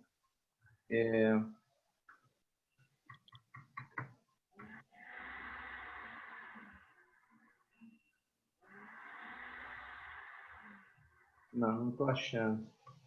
Pode falar, Rogério. Obrigado. Não, para emendar nessa pergunta do Moacir, Pablo, eu não sei se você viu o texto do Milan Svolik no final do ano passado, em que ele discute... na verdade, a pergunta dele é basicamente a seguinte: dada a polarização, ela é necessariamente um risco para a democracia? E a partir de experimentos que ele conduziu em 3 países, puxando pela memória um deles, certamente a Turquia, os outros 2 eu não me lembro, ele faz um argumento interessante, que é o seguinte: os nossos surveys sobre apoio ou adesão à democracia, como o Latinobarômetro e outros, em geral, eles fazem uma pergunta genérica para o cidadão, né, para o sujeito. Você prefere a democracia a qualquer outra forma de regime ou algo do gênero? E ele argumenta que esse tipo de pergunta feita dessa maneira dificilmente vai ter, ou exige do cidadão autoritário ou democrata, respostas relativamente simples, que na verdade não tensionam exatamente o universo de valores e de preferências desse cidadão. Então, o que ele fez nesses experimentos? Ele confrontou, digamos assim, preferências radicalizadas de grupos de cidadãos ao princípio democrático. E o resultado que ele encontrou foi o seguinte: os grupos radicalizados, é um resultado até certo ponto óbvio, né, no folclore político, mas traduzido em resultados de pesquisa empírica fica mais forte. O que ele encontra é que os cidadãos estão, sim, os que têm preferências radicalizadas, estão dispostos a trocar o regime democrático por essas preferências. Eles não têm por que se manter aderidos ao regime se uma liderança autoritária está dizendo para elas o seguinte: olha, me permita continuar exercendo o poder de maneira autoritária, ou mesmo até agravando o exercício autoritário do poder, e nesse sentido deteriorando a democracia, porque eu estou perseguindo as suas preferências. E se elas vêm em primeiro lugar, você me deve apoio, você me empresta apoio e eu vou seguir com essa agenda. O que me pareceu um texto assim um pouco assustador, mas muito lúcido, no sentido de dizer que, olha, a democracia como valor universal pode ser um princípio acadêmico, mas não é um princípio popular, né? Com isso, ele sinaliza aí uma explicação de que maneira democracias têm decaído e lideranças autoritárias têm se sucedido no poder, por vezes até mediante um impulso eleitoral e uma renovação por mandato por via eleitoral, e a democracia se deteriorando a olhos vistos, né? Ligando com a pergunta do Moacir sobre os riscos atuais, queria te ouvir um pouco sobre isso. O que você tem refletido sobre essa possibilidade diante dos achados do texto de vocês sobre o grau de polarização no Brasil? embora eu tenha ficado com a impressão na leitura de que vocês ainda não estão cravando que a gente está, de fato, diante de uma polarização política que alinhava todas essas dimensões que vocês investigaram. Tem até uma passagem do texto que vocês estão lá olhando mais para hábitos e costumes, digamos, ou valores morais, e vocês mostram que isso ainda não separa a esquerda de direita, né? E, portanto, a politização de cabo a rabo dos valores morais e costumes até a dimensão política, entre nós, pelo menos, não tá cristalizado. Talvez sequer esteja desenhado, o que desafia a análise do ponto de vista de, então, verificar até onde a polarização acerca de valores e costumes vai, por que ela não se politiza até o final, e por aí vai. Eu fiquei com essa impressão no texto. Na sua apresentação, eu acho que você já foi mais convicto na direção de que sim, a gente está diante de um quadro bastante claro de polarização política, né? E se estamos, então, aí eu queria te ouvir sobre os riscos que ela de fato representa. O Pablo, Oi. Aproveito, tem uma pergunta da Laura Pimentel, que é doutoranda aqui do departamento, que vai nessa direção, digamos assim. Ela pergunta, levando em consideração o processo de polarização, em que medida podemos pensar o papel da participação política? Quer dizer, podemos afirmar que não podemos mais pensar em um aumento da participação como sendo a melhor estratégia para fortalecer a democracia? Digamos que é uma provocação, né? Então, por favor. Eu vou começar com a do Rogério. Assim, tem polarização política, só. Eu acho que dá para cravar. Tem alguns temas que estão polarizando, tanto o público em geral, quanto as pessoas que têm identidades políticas fortes. E as pessoas que têm identidades políticas fortes estão com, digamos assim, estão com uma hostilidade. As pessoas que adotam essas identidades políticas fortes, do tipo esquerda e direita, mas eu tenho certeza que a gente encontraria a mesma coisa se a gente pesquisasse feminista, conservador, elas têm hostilidade forte entre si, e é isso que a gente está vivendo. Agora, os dados, tem uma questão metodológica aí que isso sempre me incomoda. Quando a gente olha, mesmo nos dados americanos, seja nos nossos aí, parece que o fenômeno é mais fraco do que eu vejo, do que eu sinto enquanto cidadão vivendo nessa polis. O que eu vejo é uma intolerância política violenta. Quando eu ligo a TV, quando eu convivo com a família, quando eu vou no restaurante, assim, a gente vê uma situação muito mais carregada do que os números mostram.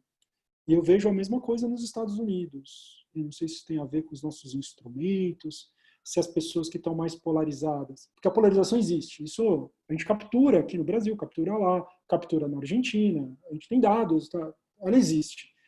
Agora, ela parece menos intensa do que a nossa percepção assim, anedótica de viver nessa cidade. Ela parece muito mais intensa do que os números mostram.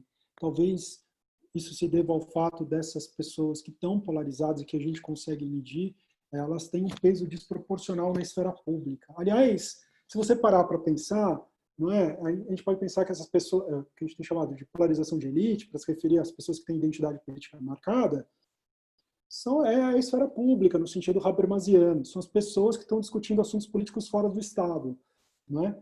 É isso que a gente está. E como essas pessoas...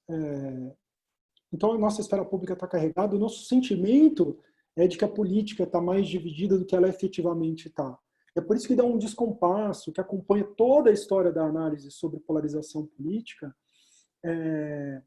Parece que os números são mais fracos do que a realidade, porque a realidade ela é moldada por quem está na esfera pública, e quem está na esfera pública está polarizado. Primeiro, que são as pessoas que têm identidades políticas fortes, são as pessoas que se interessam por política, elas estão muito mais polarizadas do que as que não se interessam, e dentre esse grupo, as pessoas que estão polarizadas, elas são muito mais ativas. E eu acho que isso que torna a situação, isso que faz com que essa situação pareça mais carregada do que os números mostram. A pergunta era Laura, eu acho, né? sobre participação. Pois é, a gente cansou de ver isso, faz parte do debate americano, né? O Abramovich usa muito desse argumento, né? A gente passou 20 anos defendendo participação política. E agora que a gente tem participação política, eu falo, não, menos participação política, porque parece que a gente está com uma participação política excessiva, que está nos empurrando para o desfiladeiro. A gente, pra você ter uma ideia, a gente andou medindo, com pesquisa de opinião, aqui no âmbito da cidade de São Paulo, e a gente fez uma nacional, sobre participação em protesto. Em São Paulo está dando 30% da população de São Paulo foi, isso antes da pandemia, obviamente, né? A gente mediu isso, acho que era novembro do ano passado. 30% da população de São Paulo, quase um terço dos paulistanos tinha ido num protesto de rua no último ano, no final no ano passado. No Brasil, está dando 15, 17, eu não lembro se era 15 ou 17, mas é um pouco mais ou menos metade disso. Mas o número alto de participação em protesto. Se a gente lembrar o que acontecia no Brasil dos anos 90, assim, a gente tem uma participação magnífica, muito maior do que a gente vê, por exemplo, nos estudos sobre movimentos sociais dos anos 80. Claro, é uma participação completamente diferente, né? De natureza completamente diferente. Mas as pessoas, elas são muito mais engajadas, muito mais interessadas em assuntos políticos e estão participando. E participar hoje é uma coisa muito diferente do que era no passado. Numa associação de bairro, num movimento de bairro, num movimento de carestia. É completamente diferente eu estar no Facebook, mas é participação política, tem efeitos políticos enormes. Mas ela é muito mais ampla, né? O problema da polarização política, parece, é que ela contaminou, ela é uma espécie de participação política espúria. É uma participação que corrompe a esfera pública, porque ela gera intolerância política, e ela vai também degradando, e ela vai corrompendo os polos. Porque tem um jogo, a polarização política, ela tem um jogo de identidade espelhado. Se você vê, por exemplo, a gente faz análise do conteúdo que está circulando, mais na parte em cada lado, ele projeta no adversário a negação de si mesmo. Então você vai ver, por exemplo, a esquerda, ela acha, e você vai ver, você faz análise dos conteúdos que são veiculados na esquerda sobre a direita, ela sempre projeta na direita o fato de que a direita é antissocial, ela quer que pobres se ferrem. Só que você vai ver o conteúdo da direita, não é isso. O conteúdo da direita é defesa da família, é outra coisa, defesa do Estado contra os corruptos, né? E o que eles estão olhando para quando eles falam da esquerda? Eles falam que a esquerda é corrupta, é bandida, é bando de vagabundo. Então você vê que as identidades, elas não são não é A e menos A, né? Eu tenho duas identidades políticas na qual eu olho para o outro e eu projeto no outro a negação de mim mesmo, e dos dois lados. Elas são desencontradas, as identidades. Não só as identidades que as pessoas se atribuem, como o que elas olham para o outro. Elas olham para o outro como se fosse outra coisa. Por isso, por exemplo, que no discurso da esquerda, da direita, é bem importante dizer Lei Rouanet.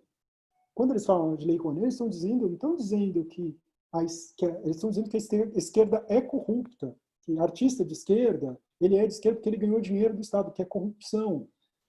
Ou ele ganhou pão com mortadela, que é corrupção. Ou que ganhou Bolsa Família, que é corrupção. Né? Ou ganhou uma cota na universidade, que é corrupção. Basicamente, ele acha não acha que os líderes da esquerda são corruptos, ele acha que a esquerda é corrupta, são pessoas corruptas. É essa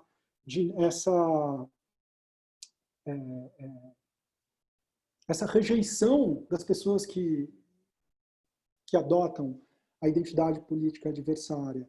Mas quando eu falo, mas por que é corrupto? Porque eles se veem como os puros, os defensores do Estado, que estão combatendo quem está assaltando o Estado. E a esquerda faz a mesma coisa. Não tem centralidade o combate à política social no discurso da direita, o discurso de massa da direita. Não tem. Existe um desencontro entre essas duas identidades. Só que essa lógica vai contaminando e deteriorando as identidades dos dois campos. Por isso que eu, voltando aqui, me perdi um pouco, né? Eu não acho que a participação política que ela vai aumentando, as pessoas vão se importando mais, elas vão vendo mais conteúdos políticos, elas vão desgostando mais de quem tem identidade política adversária, e esse processo vai degradando a esfera pública. Então, essa participação política não está tornando a cidadania mais ativa, não está melhorando a produção de políticas públicas, não está aproximando a classe política da sociedade, ela está tornando, nos empurrando para um abismo, né? A gente engajou a sociedade de um jeito muito ruim, muito deletério. E aí tinha uma pergunta, não sei como é que a gente sai disso, né? Esqueci o nome, quem tinha perguntado, Moacir, né? Tinha perguntado se é parecido com os anos 30. Às vezes é bem parecido mesmo. Essa hostilidade entre os campos políticos, cujo limite é a violência, é muito parecido. Dá medo mesmo da gente terminar como terminou nos anos 30. Dá medo. Não sei, né? A gente não sabe como é que a gente vai lidar com isso. Mas medo, né? E tem uma coisa, né? Que ao mesmo tempo, a solução para isso não é acabar com o antagonismo. O antagonismo é constitutivo da política, mas a polarização ela não é só antagonismo político. Porque antes a gente tinha antagonismo político, sempre teve na política antagonismo político, e a gente não tinha polarização, que é essa intolerância com o adversário, é essa mobilização da sociedade que começa a ir para os polos, né, quando você joga a opinião dela numa escala. Então, a gente precisa superar a polarização, mas preservando as diferenças políticas, né, que elas são o motor da democracia. Eu não sei como resolver isso, obviamente. Pablo, algumas perguntas mais específicas coletei por aí. O Valmir, o Leonardo, acho que eles perguntaram se vocês pretendem medir a polarização também a partir de outros momentos, né? Inclusive atual, por exemplo, pré-Covid, pós-Covid, no caso, algo específico, volta às aulas, uso de máscara, o próprio negacionismo, né, com relação ao Covid. Não sei se isso está tão desenvolvido quanto na Europa, né? Mas, enfim, isso pensando um pouco no futuro. O Lucas de LAP, né, pergunta se na figura 3 do paper vocês mostram o índice de polarização apresenta um comportamento irregular ao longo das últimas 3 décadas, né? Quando perdi.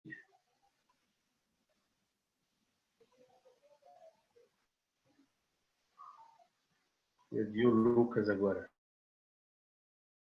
Respondo rapidinho. O Latino Barômetro destoa das outras duas. É isso. A minha resposta simples é essa. Não sei se a maneira como eles aplicaram. A gente viu as perguntas, mas eu não conheço como que foi aplicado. Mas ele destoa.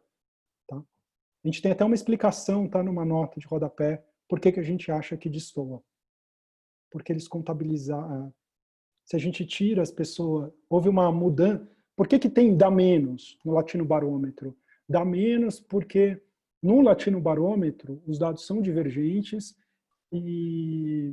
mas a polarização aparece também se a gente tira. O que aconteceu? Muitas pessoas que não se identificavam politicamente passam a se identificar no espectro esquerda-direita, só que no centro. E isso diminui o índice de polarização.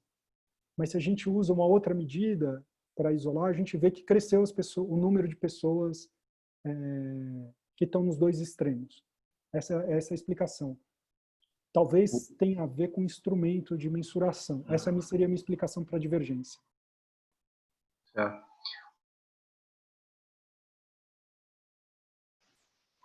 Em alguma medida.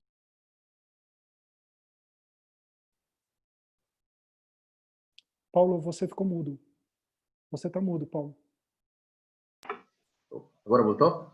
Voltou. Se a polarização precede o populismo, em alguma medida é o que possibilita a eleição de um líder populista, não seria necessário o governo populista? Tanto em termos de aprovação na opinião pública como em termos de reeleição, a manutenção dessa polarização? Sim. Essa pergunta do Gustavo. Sim, não. Com certeza a polarização ela não amainou.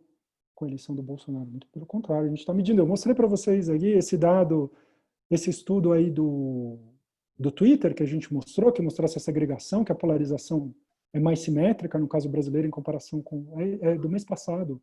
A gente tem feito um monte de estudo, né? Que acho que tinha uma outra pergunta sobre isso, que a gente está olhando para isso. Então, por exemplo, a gente olhou no caso da Covid, a gente fez um estudo, está lá no nosso site, eu vi que alguém postou aí no... A gente pegou, comparou o voto, os distritos onde o Bolsonaro teve mais voto e o cumprimento do distanciamento social, e deu uma correlação muito forte, né? Então, distritos que votaram mais no Bolsonaro cumpriram menos o distanciamento social usando dados tanto da Claro quanto do Google. A gente tem feito um monte de estudos aqui. Agora a gente vai publicar também, a gente fez um estudo numa plataforma de relacionamento, vendo a polarização afetiva nos perfis de usuários, né? Então você vê, varia de região central para região periférica, mas numa região central, mais ou menos 7%, dependendo da região, até 8% dos perfis tem marcação de identidade política. Então, se você é de esquerda, você não quer um bolsonarista, e o bolsonarista não quer pessoas de esquerda. Esse índice diminui nas periferias, mas não diminui tanto, assim, uns 4% dos usuários têm marcação de identidade política. Então, que é uma coisa que na literatura americana também está bastante... Porque tem uma pergunta na pesquisa eleitoral americana sobre isso, né? Se o seu filho casaria, se você ficaria satisfeito se seu filho casaria com uma pessoa da identidade adversária, né? E a gente mediu isso diretamente, né? No perfil que a pessoa faz no Tinder, e dá uma marcação expressiva. 1 de cada 20 usuários, mais ou menos, tem uma marcação desse tipo.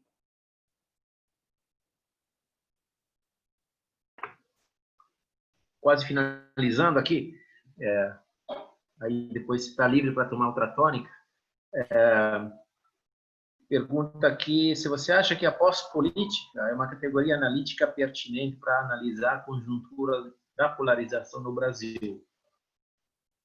Também queria saber se você acha que a polarização é um fenômeno que necessariamente pode desembocar numa despolitização. Essa pergunta da Amanda Freitas. Eu acho que não é exatamente uma despolitização, até a polarização é até uma espécie de hiperpolitização, né, da sociedade.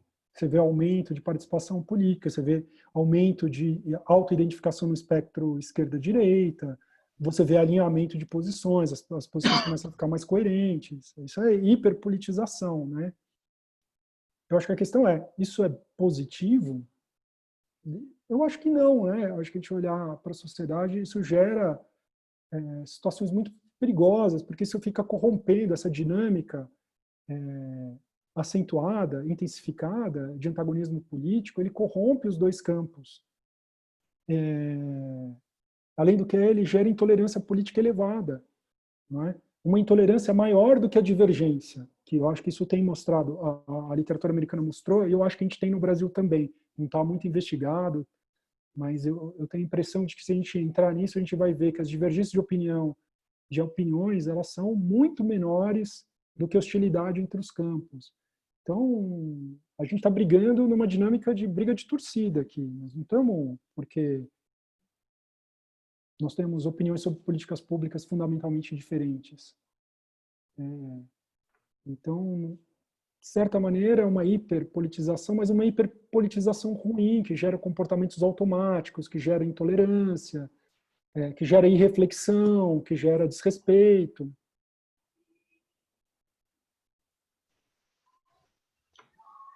Bom, Paulo, Rogério, sim. Só uma última pergunta do Rogério, meu xará. Até porque é meu xará, eu tenho que defender, né? Rogério Schlegel, uma das primeiras perguntas que apareceu aí, a gente ainda estava meio atrapalhado aqui com a condição dos trabalhos, mas ele, Pablo, coloca aí uma questão interessante sobre, não parece haver uma questão geracional, pois não é a mesma geração que tem dada atitude polarizada, por exemplo, que se mantém ao longo do tempo, parece estar mais ligado ao ciclo de vida, pois quando ficam mais velhas, pessoas que antes não eram polarizadas passam a ser, correto? Ele está se referindo à questão da idade que vocês destacam no paper.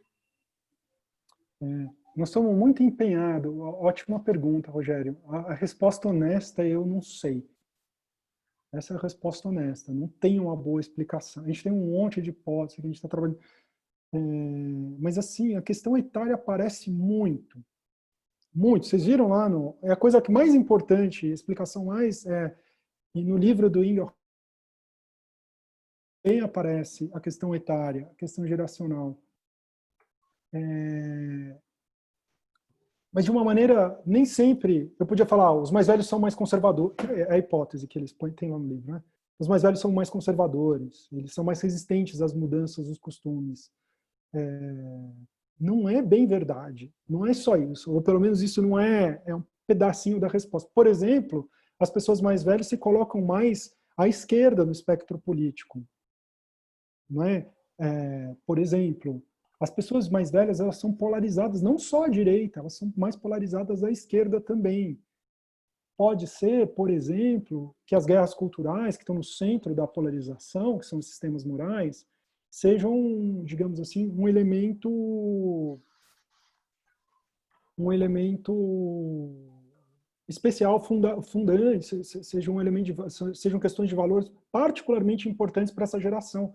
Se você pensar, as pessoas que têm mais de 60 anos hoje são as pessoas que eram jovens nos anos 60. São as pessoas que começaram, que deflagraram, não que deflagraram as guerras culturais, que deflagraram os movimentos que depois, não é, estão na base, estão na origem das guerras culturais. Se a gente seguir como os historiadores, que guerra cultural é organização dos conservadores contra as mudanças do feminismo, movimento LGBT, movimento negro e da contracultura. Então, para essa geração, esses temas assim são temas do coração, talvez. Papel das mídias sociais que é uma coisa interessante. Por exemplo, quando a gente está olhando nos nossos dados no Facebook, que a gente olha para o dado massivo, em todos os países que a gente investigou, e são muitos, são usuários, 1 bilhão de usuários, quando a gente olha para 1 bilhão de usuários, em todos os países do mundo, quanto mais velho, mais engajado. E para 80% da população da América Latina, olha só que coisa curiosa, eu não sei explicar isso direito. Quanto mais velho, mais engajado. Significa que mais velho, mais ele dá like, faz comentário e compartilha conteúdo no Facebook, seja ele político ou não político. Então, os mais velhos são mais engajados em geral, não apenas para conteúdos políticos. Mas eles são ainda mais engajados quando o conteúdo é político. E são ainda mais engajados quando o conteúdo é hiperpartidário. E ainda mais engajados quando ele é de direita. Eu não sei explicar exatamente por isso, mas existe algum componente que ao mesmo tempo é etário e tem a ver com os meios de comunicação, mas parece que são componentes separados, porque eles são mais engajados independente da política. E mais, os mais velhos são os que menos usam mídias sociais. São menos, a população menos conectada, muito menos conectada do que o resto da população brasileira. E eu não posso dizer que o uso do Facebook está tornando eles, porque menos uso não pode gerar mais efeito. Então, tem um nó aí para entender o que está acontecendo, que eu não sei. Eu acho que o livro do Engelhardt, ele aponta o problema, tem um elemento geracional, tem um elemento etário, mas a gente não está ainda perto de uma boa resposta. Infelizmente, tudo que eu posso dizer a gente não está, mas tem um componente etário. Por onde você olha, vê participação em protesto, a idade média em protesto que a gente fez, tem uma série de 15 manifestações desde 2015. A idade média de manifestação em protesto é 45, 47 anos, a idade média. Entende? Então, tem alguma coisa com a idade. As pessoas mais velhas estão mais polarizadas, estão puxando o processo de polarização. Mas não é as hipóteses explicativas mais intuitivas não explicam direito esse fenômeno. Não sei dizer por quê. Bom, obrigado, Pablo. Com certeza vamos... Você vai, de repente, receber muito e-mails de alunos interessados na tua pesquisa. E, na verdade, eu gostaria de encerrar com um novo modus operandi, né? Acho que não sei se o Rogério tinha pensado alguma coisa, né? Desculpa aí, Rogério, me intrometer nessa, mas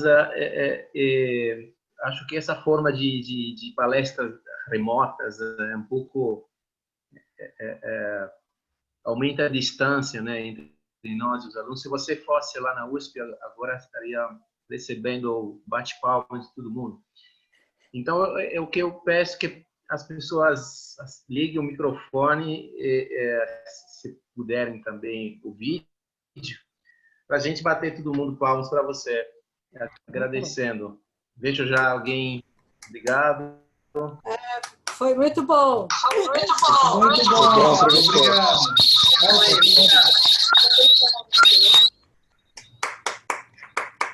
Valeu, foi ótimo. Obrigado. Foi bom. Obrigado, gente. Até, Rogério, próxima semana, é isso? Não, queria convidar todos para o próximo seminário, dia 17 de setembro, acontecendo um horário novo, seminário diário é às 10 da manhã, então é para também mudar um pouco aí de horário no seminário, para diversificar e fazer o pessoal acordar mais cedo um pouco também. Estão todos convidados para o próximo com o Adalberto Cardoso, do IESP, no dia 17 de setembro, às 10 horas da manhã. E queria agradecer muito ao professor Pablo mais uma vez por estar conosco e dizer que eu compartilhei o seu e-mail aí no chat, porque o seu paper circulou apenas entre os estudantes e professores e a gente também tem público externo que se interessou. Não sei se fiz bem, mas para respeitar também que você nos pediu que ele circulasse de maneira mais restrita, a gente teve esse cuidado. Então, pedi que escrevessem diretamente para você para te pedir o trabalho. Rogério, você pode... Como é que a gente pode acessar o site do dia 17/9, quem não é da USP? Pelo link do Zoom que a gente está divulgando nas redes sociais, no site do departamento, no Facebook e tudo mais. Pelo link você ingressa. Quem está falando é Marisa Borim, tá? Da PUC. Marisa, é um prazer ter você conosco. Prazer. Tá bom, obrigada. Obrigado. Obrigado a todos. Obrigado, Pablo. Eu Até queria a próxima. Boa noite, pessoal. agradecer o convite aí de vocês. Quem quiser, deixei no chat aí o site do grupo de pesquisa. Vou deixar meu e-mail também, quem quiser entrar em contato. Pode escrever que a gente conversar. Obrigado aí, foi ótimo receber o feedback de todos. Muito obrigado, Pablo. Foi excelente.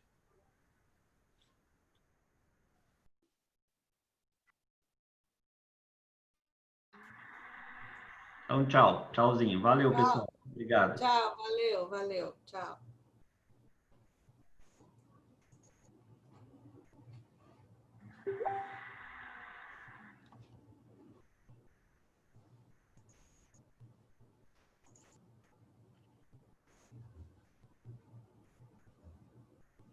Não sei como apaga.